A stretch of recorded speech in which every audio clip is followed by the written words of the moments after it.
जो यहां तक नहीं पहुंचे हैं। जो पैसे वाले लोग हैं, जिन पे बहुत पैसा है, वो उसमें से कुछ पैसा उन लोगों को दे दें जो ऐसे प्रोग्राम कर। कांग्रेस पार्टी के वरिष्ठ नेता जो स्टेज पे बैठे हैं, हमारे प्यारे कार्यकर्ता शेर और शेरनिया। आप करे बहुत मनुष्य लग रहे हो, मत करो, रहने दो बहुत दूर।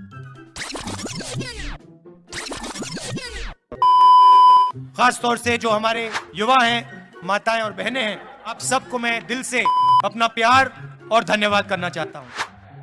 झूठ बोलो, बार बार झूठ बोलो। यात्रा शुरू हुई थी तो हमारे जो प्रेस के मित्र हैं उन्होंने कहा जोर जोर से बोलो कि केरला में अच्छा रिस्पांस है, कहाँ भी बोल सकते हैं, झूठ बोलो, जितनी बार बोल सकते हैं। उत्तर भारत में यात्रा को रिस्पांस नहीं मिलेगा, जोर जोर से बोलो। महाराष्ट्र में, कर्नाटक में नहीं मिलेगा। कर्नाटक में बीजेपी की सरकार है, कर्नाटक पहुंचे तो केरला से बेहतर रिस्पांस कर्नाटक में मिलेगा। के सामने बड़ा सा रेड बटन है। हाँ, है। दबा दिया, आगे बोलो।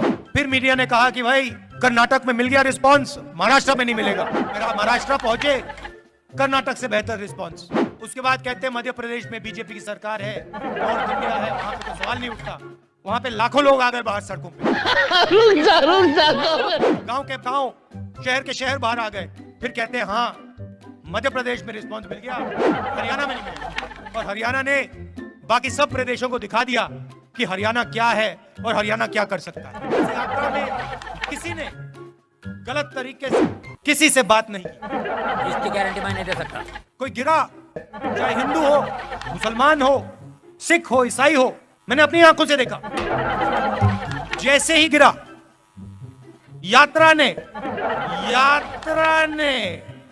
उस व्यक्ति को अपने गोद में लिया। किसी ने नहीं पूछा भाई तुम हिंदू हो, मुसलमान हो, सिख हो, ईसाई हो, कौन सी जात के हो, ना।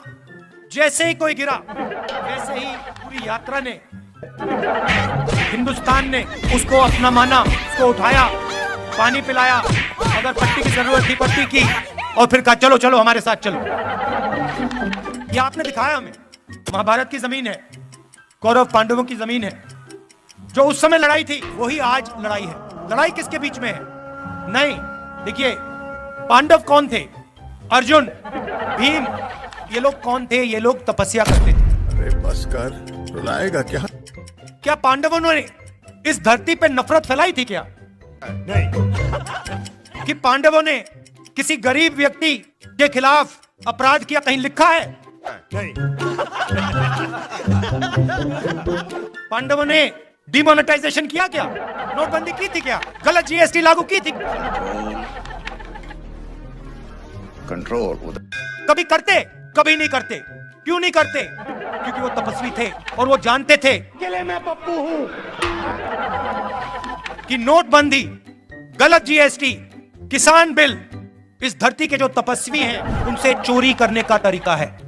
एक तरफ तपस्वी थे, 5 थे, दूसरी तरफ संगठन था। एक तरफ 5 तपस्वी और भीड़, पांडवों के साथ हर धर्म के लोग थे। जैसे यहाँ पे यात्रा चल रही है, इसमें कोई ये नहीं पूछता भैया कौन हो, कहां से आए हो, मोहब्बत की दुकान है ये। पांडवों ने भी अन्याय के खिलाफ काम किया था। पांडवों ने भी नफरत के बाजार में मोहब्बत की दुकान खोली थी। देखिए पुलिस वाले सिर हिला रहे हैं, देखिए मुस्कुरा के सिर हिला रहे हैं पुलिस वाले। भैया कैमरा इस साइड मत दिखा देना, फंस जाएंगे। गलती से भी मत दिखा देना। कौरव कौन थे भैया? कौरवों के हाथ में 21वीं सदी के कौरव बता देता हूं। 21वीं सदी के कौरव हाफ पैंट, खाकी हाफ पैंट पहनते हैं, हाथ में लाठी लिए होते हैं और शाखा लगाते हैं। उनकी तरफ हिंदुस्तान के 2-3 सबसे अमीर अरबपति कौरवों के साथ खड़े हैं। भाई और बहनों, नोटबंदी किसने करवाई? गलत जीएसटी किसने लागू की? किसके लिए की गई और किसके खिलाफ की गई, ये आप समझिए। नोटबंदी, गलत जीएसटी नरेंद्र मोदी ने जरूर साइन किया, मगर नरेंद्र मोदी जी की शक्ति ने गलत जीएसटी, नोटबंदी नहीं लागू करवाई। हिंदुस्तान के 2-3 अरबपतियों की शक्ति, इन्होंने प्रधानमंत्री का हाथ चलाया। मानो ना मानो, आपको देखने को मिलेगा उस समय के अरबपति पांडवों के साथ खड़े थे क्या? अगर खड़े होते तो पांडव जंगल में क्यों बैठे थे? पांडवों को घर से क्यों निकाला? क्योंकि उनके साथ अरबपति नहीं खड़े थे, मगर उनके साथ इस धरती की जनता, इस धरती के किसान, A few moments later. के मजदूर, इस धरती के गरीब, इस धरती के छोटे दुकानदार, इस धरती के स्मॉल और मीडियम बिजनेस सब खड़े थे। ये देश भाइयों और बहनों, ये देश तपस्वियों का देश है। मुझे कहा जाता है, मुझे किसी ने कहा आप 3000 किलोमीटर चले। मैंने उससे कहा तो क्या हुआ? मैंने क्या बड़ी बात कर दी? अगर आप जाओ और इस देश के किसी भी किसान से पूछो, भाई पिछले 4 महीनों में आप कितने किलोमीटर चले हो, वो आपको बता देगा 3000, 4000, 5000 किलोमीटर चला हूं। हाँ, कन्याकुमारी से दिल्ली नहीं चला हूं, मगर अपने खेत में चला हूं, मंडी गया हूं, मंडी जाकर वापस आया हूं, फिर मंडी गया हूं, फिर वापस आया हूं, फिर मंडी गया हूं, फिर वापस आया हूं, फिर मंडी गया हूं, फिर वापस आया हूं, खाद खरीदने गया हूं, बीज खरीदने गया हूं। मैंने क्या बड़ा काम किया? कुछ नहीं। फिर मंडी गया हूं, फिर वापस आया हूं, फिर मंडी गया हूं, फिर वापस आया हूं। फिर ये मेरी टी शर्ट के पीछे पड़ गए। इनको अभी तक समझ नहीं आ रही बात, नहीं इनको समझ नहीं आ रही बात। देखो ये कह रहे हैं टी शर्ट क्यों पहना है, ये सफेद टी शर्ट क्यों पहना है, इसको सर्दी नहीं लगती। सबसे पहले मैं आपको बताता हूं क्यों पहना हूं। अबे जल्दी बोल, कल सुबह पनवेल निकलना है। यात्रा शुरू हुई, केरला में भयंकर गर्मी, ऐसा लग रहा था भैया टी शर्ट उतार दो, मतलब उसमें पसीने आ रहे थे, ह्यूमिडिटी बहुत थी, केरला में काफी मतलब गर्मी लगी। फिर मैं मध्य प्रदेश में गया, थोड़ी ठंड होने लगी, थोड़ी सी मतलब ज्यादा नहीं। सुबह सुबह क्या हुआ, 6 बजे हम निकलते हैं, सुबह सुबह 3 गरीब बच्चे मेरे पास आ गए, फटी हुई शर्ट थी, और जब मैंने उनको ऐसे पकड़ा, हाथ लगाया फोटो के लिए, फोटो लेना चाहते थे, एक इस साइड और एक साइड लड़कियां थी, एक इस साइड, जैसे मैंने उनको पकड़ा, कांप रही थी, ठंड से कांप रही थी, और फिर मैंने देखा पतली सी शर्ट थी। उस दिन मैंने निर्णय ले लिया कि जब तक मैं नहीं कांपूंगा मैं टी शर्ट पहनूंगा। जब कांपना शुरू हो जाएगा, जब मुझे अच्छी मतलब ठंड लगने लगेगी, जब जबरदस्त कठिनाई होगी, तो फिर मैं स्वेटर पहनने का सोचूंगा, मगर उससे पहले नहीं करूंगा। मैं उनको मैसेज देना चाहता हूं, उन 3 लड़कियों को देना चाहता हूं कि अगर आपको ठंड लग रही है तो फिर राहुल गांधी को भी ठंड लगेगी। जिस दिन आपने स्वेटर पहन लिया उस दिन राहुल गांधी स्वेटर पहन लेगा। नहीं, ये बात मत बोलो, मैं पप्पू हूं। ये फिर से आप गलत बात बोलना शुरू कर दे हो। महात्मा गांधी नहीं हूं मैं पप्पू हूं। आप नहीं, सुनो, ये मेरे जैसे इस देश में अरे बस कर, रुलाएगा क्या? करोड़ों लोग हैं। यहां पे क्या हो रहा है, काम कोई कर रहा है, तपस्या कोई कर रहा है। जैसे मैंने पांडवों की बात की, यहां पे युद्ध हुआ था, हजारों लोग मरे थे, वो क्यों हुआ था?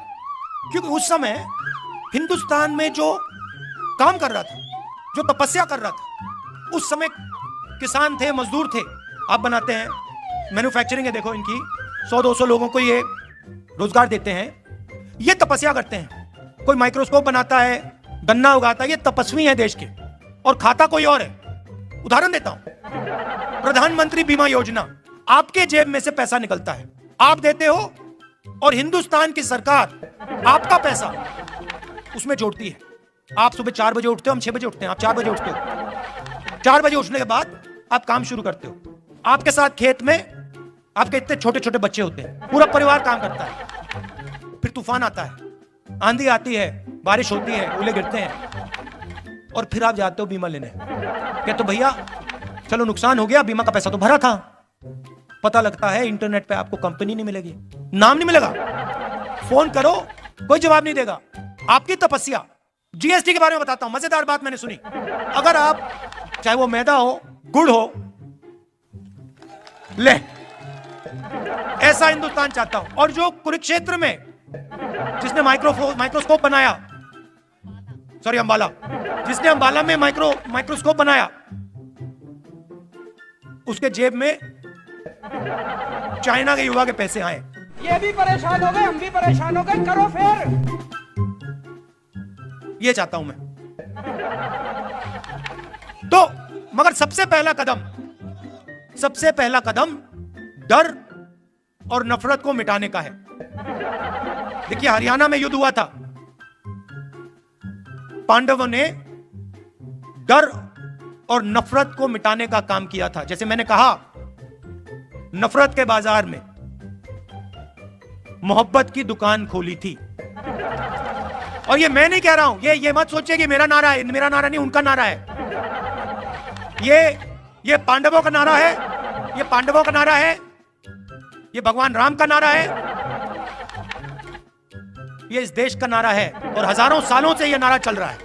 ये कुछ नया काम नहीं किया मैंने। आखिरी बात कहना चाहता हूं और ये आपको मालूम होनी चाहिए। देखिए, जब भी मैं चल रहा हूं, जहां भी मैं जाता हूं, राजस्थान में जय सिया राम, जय सिया राम। अच्छा, ये आरएसएस वाले हर हर महादेव तो कभी नहीं कहते। आप देखो, नोट करो, कभी नहीं कहते ये। क्यों नहीं कहते? नहीं, मैंने सोचा इसके बारे में, क्यों नहीं कहते? हर हर महादेव क्यों नहीं कहते? नहीं, क्योंकि शिव जी तपस्वी थे और ये हिंदुस्तान की तपस्या पे आक्रमण कर रहे हैं, इसलिए हर हर महादेव नहीं कह सकते। मगर बात मैं जय सिया राम की कर रहा हूं। यहां पे राम राम, राम राम सुना मैंने, राम राम, जय सिया राम। अब जय सिया राम ये कभी नहीं कहते। इन्होंने सीता जी को नारे से निकाल दिया, उठा के बाहर फेंक दिया, कहा हम नहीं कहेंगे। ये हमारी हिस्ट्री, हमारे संस्कार, हमारे इतिहास के खिलाफ काम किया इन्होंने। और जब भी कांग्रेस पार्टी का कोई भी कार्यकर्ता आरएसएस के कार्यकर्ता के सामने आए, उससे कहो तुम जय सिया राम कहोगे और उससे जय सिया राम कहलवाओ, क्योंकि जितने जरूरी राम थे उतनी ही जरूरी सीता थी। झूठ बोलो, बार बार झूठ बोलो, जो भी बोल सकते हैं सब झूठ बोलो, जहां भी बोल सकते हैं झूठ बोलो, जितनी बार बोल सकते हैं झूठ बोलो, किसी भी विषय पर बोलो तो सिर्फ और सिर्फ झूठ बोलो। एक ही काम, झूठ बोलो, झूठ बोलो, झूठ बोलो, बार बार बोलो, बार बार बोलो, बार बार बोलो, हर जगह पे बोलो और जोर जोर से बोलो। अगर आज हमने पूरा दिन महिलाओं का कर दिया तो जो हमारे पुरुष हैं उनको आज थोड़ी मुश्किल हुई, आप अंदर नहीं आ पाए, आप मिल नहीं पाए, तो मैं आपसे माफी मांगना चाहता हूं। और कल दोनों स्त्री और पुरुष का दिन है, तो आप सब लोग आ पाएंगे और आपसे मिल सकेंगे। दिल से बहुत बहुत धन्यवाद। नमस्कार, जय हिंद।